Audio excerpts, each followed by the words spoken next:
அவன் அறிவுக்கு வீட்டு வாசல்ல லைனா நின்றுந்தாங்க பொண்ணுங்க. இப்பதான் இன்னவே நான் கல்யாணம் பண்ணிக்கினான். இனிமே என் எதிரில் அவன் அறிவு இல்லாதவனும் சொல்லாத. என்ன குடிக்கிற? ஆரஞ்சு ஜூஸ் போட்டு கொண்டு விட்டுருவான். சரிம்மா.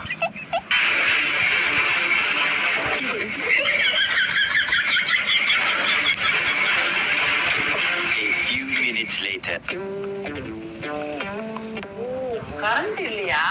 என்னம்மா பாத்துங்க? என்ன கரண்ட் பில் கட்டிட்டியா பாரு? கரண்ட் பில் டேட்டு ஒரே நிமிஷம்.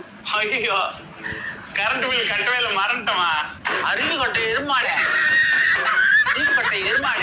அறிவு இருக்குதா உனக்கு? இவ்வளவு சோறு தந்துறிய, கொஞ்ச நாள் அறிவு இருக்குதா? கரண்ட் பில் கட்டணும்ட்டு அறிவுல மத்திரத்திற்கு அதிக பக்கமும் அடி என்பதை போல இருக்கிறது என்னுடைய நிலைமை.